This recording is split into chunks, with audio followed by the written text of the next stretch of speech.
News nation digital में आप सभी का स्वागत है और इस प्लेटफॉर्म पर आज मैं हूं आपके साथ अमृता।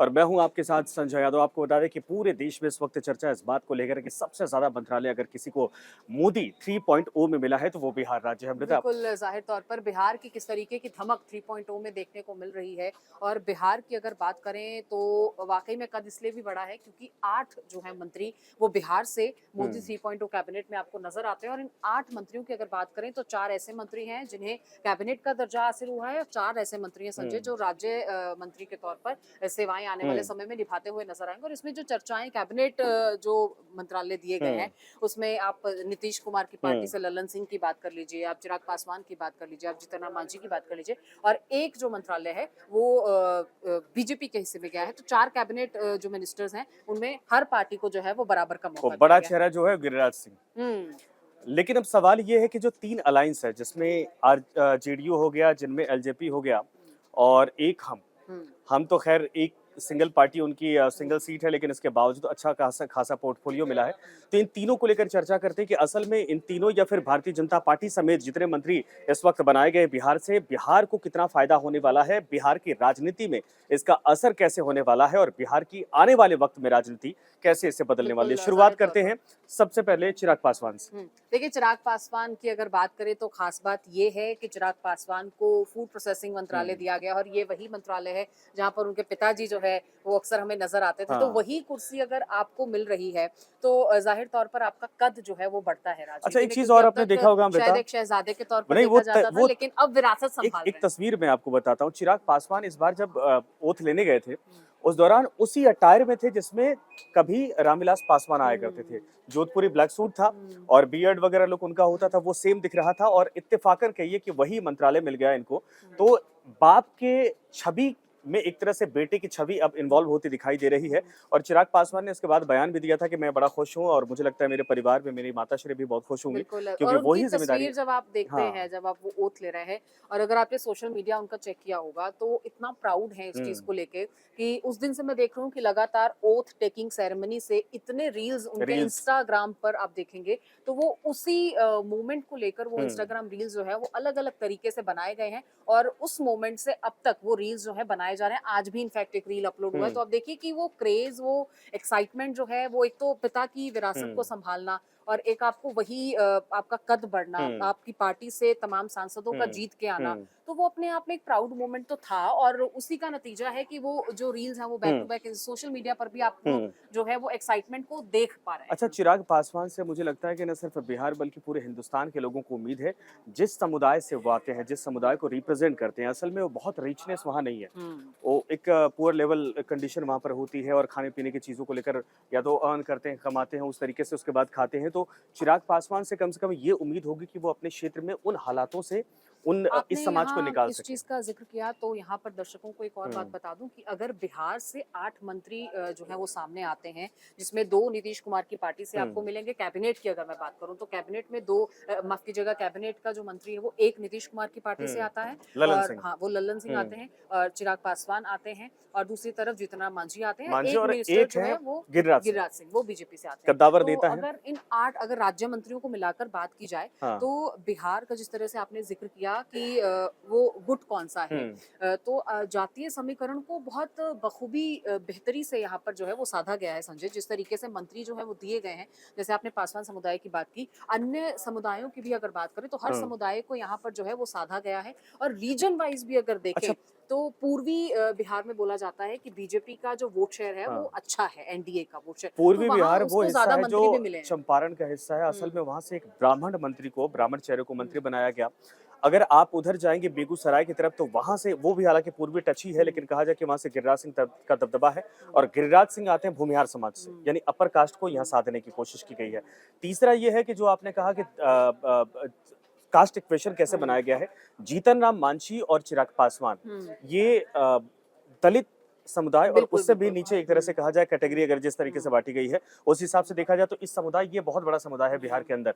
तो 3-4 ऐसे जो मंत्रालय दिए गए हैं वो साफ तौर पर दिखाता है। इसके बाद यादवों के वोट बैंक में सेंध लगाने के लिए नित्यानंद राय पिछली बार भी मंत्री थे, इस इस बार बार भी भी उनको उनको जिम्मेदारी जगह दी गई मिली है है। और वो यादव समाज से आते हैं जो साफ और तौर ये पर 2 है। चेहरे हैं जिन्होंने रिपीट किया, गिरिराज सिंह और और नित्यानंद नित्यानंद राय, राय। ये दोनों को तो दोबारा कैबिनेट में जगह तो मिली है। इनको इसलिए जगह दी गई है कि आने वाले वक्त में बड़ी भूमिका हो सकती है और वो लालू प्रसाद यादव के वोट बैंक को बैलेंस करेगा, यानी कुछ वहां से रिकवर करके बीजेपी की तरफ लाएगा। तो ये कास्ट इक्वेशन बहुत बेहतर तरीके से बिहार में, और बिहार कहा जाता है कि जो बिहार यूपी को साध लेता है वो सत्ता में आता है। आने वाले वक्त में बिहार में चुनाव है और भारतीय जनता पार्टी ने, मुझे लगता है कि प्रधानमंत्री नरेंद्र मोदी इस बात को बाकायदा समझा है कि 6 महीने बाद जब बिहार इलेक्शन में मोड में जाएगा तो इन मंत्रियों की भूमिका अपने अपने इलाकों में क्या होने वाली है। बिल्कुल, ज़ाहिर तौर पर अगले पोर्टफोलियो की अगर हम्म। बात कर ली जाए तो नीतीश कुमार के हिस्से में यानी जेडीयू के हिस्से में जो है वो आता है पंचायती राज मंत्रालय। तो ये एक अपने आप में बड़ा मंत्रालय है। ऐसे में नीतीश कुमार के हिस्से में ये मंत्रालय आना शायद वो एक जस्टिफिकेशन है जो सीटें उन्होंने जीत कर एनडीए की झोली में दी हैं। देखिए, नीतीश कुमार प्रेशर पॉलिटिक्स कर रहे थे शुरुआत हम्म, से जब आए, और यहाँ तक खबर बाकायदा दे दी गई कि केसी त्यागी की तरफ से कि एनडी अलायंस की तरफ से उनको प्रधानमंत्री का, प्राइम मिनिस्टर का पोस्ट ऑफर किया जा रहा है। हालांकि इस बात को पहले नकारा भी गया नकारा भी संजय, गया। लेकिन उसके बाद अब हम देख रहे हैं कि चुनाव के 3-4 दिन बाद जो है वो एक बार फिर से खबर असल में सामने आई तो इनके बयान के साथ। नीतीश कुमार की पार्टी का ये तरीका ही रहा है। क्या है, सीधे खुल के बोल नहीं सकते, हम्म, एक मैसेज दे देते हैं, उसके बाद प्रेशर होता है कि अगर वहां चले गए तो क्या होगा। हम्म, तो उसके एवज में हालांकि जो कुछ कहा गया है, जो कुछ डिमांड थी, उतना तो नहीं हो पाया। बिल्कुल। ललन सिंह को डिप्टी पीएम बनाने की मांग थी, हम्म, लेकिन पंचायती राज मंत्रालय दिया गया है और उसके बाद जो है कि आने वाले वक्त में रिशफल किया जाता है या फिर अगर विस्तार किया जाता है मंत्रिमंडल का, 7-8 सीटें अभी हैं, तो उसमें हो सकता है जेडीयू की भूमिका थोड़ी बढ़े। लेकिन ये जरूर है कि पंचायती राज विभाग वो है जो एक तरह से कहा जाए कि दिल्ली को सीधे गांव की सबसे छोटी इकाई, जो पंचायत का प्रधान होता है, गांव का प्रधान होता है, यहां से लेकर वहां तक कनेक्ट करेगा। मतलब ये बूथ लेवल पर आप कैसे काम करते हैं, वैसे ही एनडीए की जो है विशेषता भी नहीं, यही है। विकास के तौर पर अगर देखा जाए तो जो यहाँ से पैसा जाएगा उसे सीधे प्रधानों तक पहुंचाना बहुत जरूरी है। प्रधान हमारे यहाँ, आप अमृता आती है पंजाब से, प्रधान आपके यहाँ मुखिया कहा जाता है। हमारे यहाँ जो पंचायती राज व्यवस्था में छोटी इकाई होती है, जो गांव होता है, जो आपके यहाँ पिंड बोला जाता है, उसका जो प्रमुख होता है उसको प्रधान बोला जाता है। तो हमारे ये जो सरपंच होते हैं, तो वो जो प्रोसेस है वो सरपंच तक जाएगा।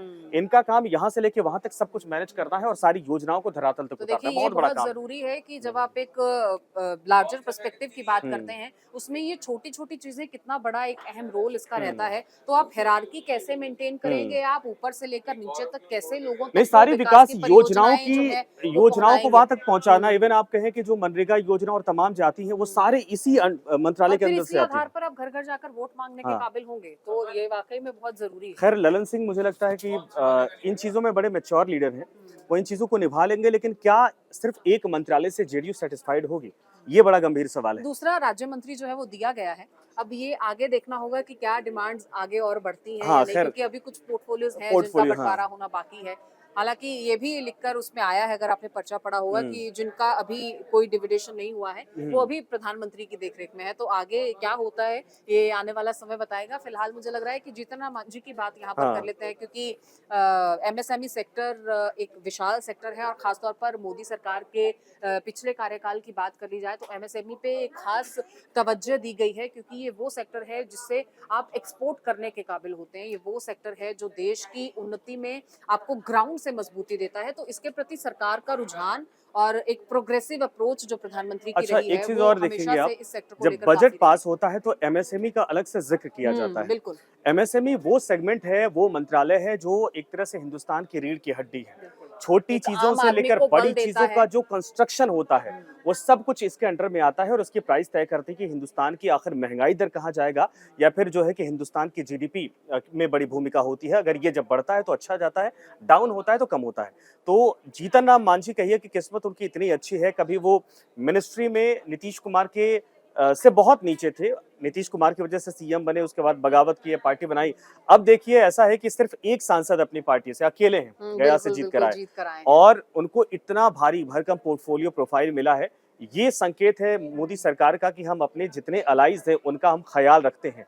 लेकिन जीतन राम मांझी 80 साल के हो चुके हैं और सबसे ज्यादा उम्र दराज इस वक्त मिनिस्ट्री में वही शख्स हैं, वही चेहरे हैं। तो अब इनके ऊपर बड़ी जिम्मेदारी है, देखना यह है कि इसको किस तरीके से ऑपरेट करते हैं सरकार में, आखिर इनके मंत्रालय की भूमिका कितनी स्ट्रांग होती है। लेकिन ये जरूर है कि बिहार को संकेत मिला है कि बिहार जितना गरीब राज्य कहलाता है, उस हिसाब से एमएसएमई सेक्टर के जरिए क्या बिहार में उद्योगों को वाकई में पंख लग सकता है? बिहार में क्या वाकई में इंडस्ट्रीज आ सकती हैं? बिहार के लिए जीतन राम मांझी इस मंत्रालय के जरिए क्या कर सकते हैं? बिल्कुल ज़ाहिर तौर पर वो भी, और बिहार के लिए एक डिमांड जो है वो जेडीयू की तरफ से हमेशा रही।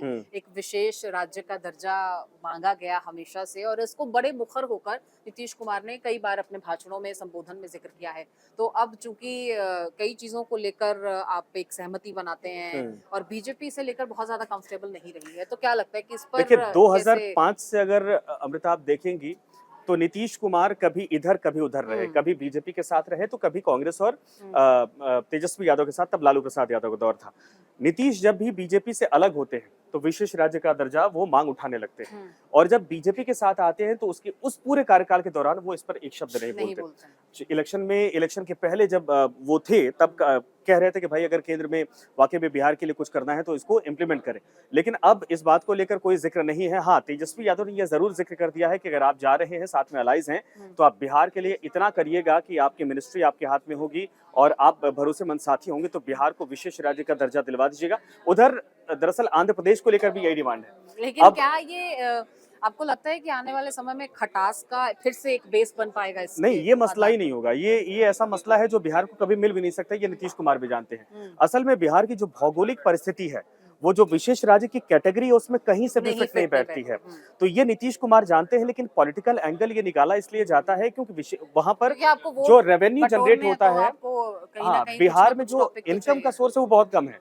तो ये यहाँ से लालच नेताओं की तरफ से दिया जाता है कि केंद्र सरकार इसके बदले विशेष फंडिंग करे ताकि बिहार का डेवलपमेंट हो सके, लेकिन बिहार की जनता भी जानती है कि ये पॉलिटिकल मुद्दा है, इससे आगे कुछ हो नहीं सकता। तो मुझे लगता है ये मसला फिलहाल दरार की वजह नहीं बन सकती है बीजेपी और जेडीयू के बीच में। अब देखिए, संसद का सत्र भी बुलाया गया है संजय, वहां पर स्पीकर को लेकर फैसला बड़ा हो सकता है, तो क्या लगता है कि बिहार के हिस्से में आए? क्योंकि उधर टीडीपी की तरफ से भी मांग जो है वो लोकसभा स्पीकर के पद को लेकर ही है, और शुरुआत से ये चर्चाएं जो है वो चल रही हैं। रूमर्स हैं कि टीडीपी इस पद की विशेष तौर पर मांग कर रही अच्छा है। अमृता, इस पे चर्चा करेंगे, 4-5 नाम है, लेकिन जरा एक बात बताइए, गिरिराज सिंह को लेकर आपका आकलन क्या है? मिनिस्ट्री बदल गई है इस बार, देखिए, कपड़ा मंत्रालय यानी टेक्सटाइल मिनिस्ट्री मिली है, क्या कहेंगे आप बिहार के लिए? मुझे ऐसा लगता है कि आप मिनिस्ट्री आपके पास है, पोर्टफोलियो आपके पास है, भले ही आपका महकमा बदल दिया गया हो, लेकिन काम आपका मिनिस्टर का ही रहेगा, और कैबिनेट में उनको जगह मिली है। तो मुझे लगता है कि अब इस मिनिस्ट्री में उन पर भरोसा किया गया है, तो उनका भी कहना यही होगा कि जिस तरीके से उनको ऑर्डर आया है उस तरीके से आगे वो काम करेगा। टेक्सटाइल इंडस्ट्री की भी बात करें नहीं, तो मैं इस एंगल से जोड़ रहा हूँ, आपके लुधियाना में हब है, नोएडा हब है, सूरत हब है, क्या गिरिराज सिंह, हाँ उधर और इधर गिरिराज सिंह ये काम और इस तरीके से बिहार के किसी सिटी को वाकई में हब बना पाएंगे? लगता है ये मिनिस्ट्री है तो जाहिर सी बात है उनके पास ये ऑप्शंस मिलेंगे। बंगाल से ट्रांसपोर्ट कर सकते हैं, इधर से रॉ मटेरियल मंगा सकते हैं। बिहार में टेक्सटाइल इंडस्ट्री की कोई जगह आपको दिखती है? क्योंकि बिहार की जनता उम्मीद करती है भैया।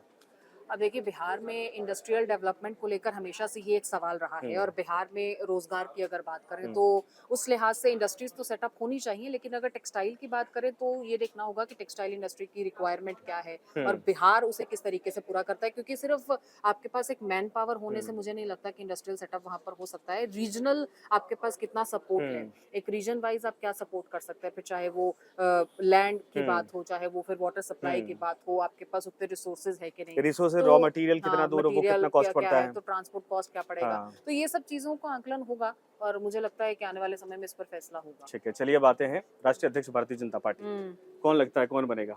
अब देखिए, नाम तो बहुत सारे चर्चा में हैं। अब ओम बिरला के बाद किसका नाम चर्चा में आएगा कुछ कहा नहीं जा सकता है, लेकिन हाँ, चर्चाएं कई नामों को लेकर हो रही हैं। आपके पास क्या रिपोर्ट है? मुझे लगता है कि आपके पास कुछ खबर है। देखिए, मेरे पास एक नाम है जो एनटीआर की बेटी है और चंद्रबाबू नायडू के वाइफ की, उनकी मिसेस की बहन है, लेकिन सवाल ये है कि क्या उनके नाम पर, जो इस वक्त भारतीय जनता पार्टी के आंध्र प्रदेश के अध्यक्ष भी हैं, और नाम है उनका दग्गुबाती पुंडेश्वरी, लेकिन इस नाम पर मुझे लगता है कि टीडीपी को दिक्कत होगी। टीडीपी को हो सकती दिक्कत, इसलिए है कि टीडीपी और जेडीयू दोनों जानते हैं कि असल में जो विधानसभा का लोकसभा का स्पीकर होगा, हम स्पीकर की बात कर रहे हैं अभी, अध्यक्ष के लिए स्पीकर होगा, असल में उसकी भूमिका बहुत बड़ी हो जाती है। अब मैं आपको एक खेल बताता हूँ कि आखिर क्या हुआ था। जिस वक्त अटल बिहारी वाजपेयी की सरकार थी, उस दौरान इसी टीडीपी के तरफ से कोटे से दरअसल स्पीकर थे, और एक वोट से अटल बिहारी वाजपेयी की सरकार नहीं बनी थी। तो ये जानते हैं कि अगर ऐसे हालात बनते हैं या फिर जैसे राहुल गांधी वाला मसला हुआ था जब उनकी वो सांसद उनकी उनकी चली गई मेंबरशिप थी, चली गई मेंबरशिप थी। चली गई थी, उस दौरान भी अगर हो सकता है कि सॉफ्ट कॉर्नर होता तो इस चीज़ को थोड़ा डाइल्यूट किया जा सकता, बचाया जा सकता है। तो इस बात को लेकर गेम ज़रूर चल रहा है, लेकिन बीजेपी चाहेगी भई अगर इतने संख्या में नंबर उनके पास हैं तो स्पीकर जो है वो उन्हीं के पार्टी का हो।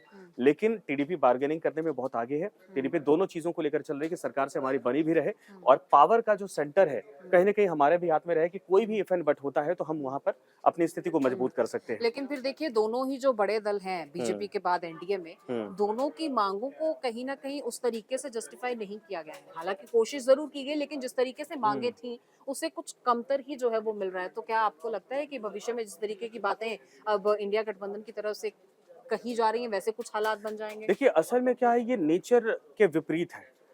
नीतीश कुमार का नेचर ऐसा कभी था नहीं कि इतने लेवल पर कॉम्प्रोमाइज कर जाए। नीतीश हम्म। कुमार ने क्या सोचा है आने वाले वक्त में ये पता चलेगा। हम्म। चंद्रबाबू नायडू के पास दोनों हाथ में लड्डू है। स्टेट में स्टेट मुख्यमंत्री में बन भी रहे हैं, मुख्यमंत्री बन रहे हैं। सेंटर में उनका रहना इसलिए जरूरी है क्योंकि सेंटर से बनी रहेगी तो सेंटर और स्टेट दोनों में पावरफुल रहेंगे तो उनकी पार्टी बहुत ज्यादा ग्रो करेगी और राज्य के लिए बेहतर कर सकते हैं। तो वो तो दोनों हाथ में लड्डू लेकर चल रहे हैं, वो अभी फिलहाल कुछ नहीं करेंगे।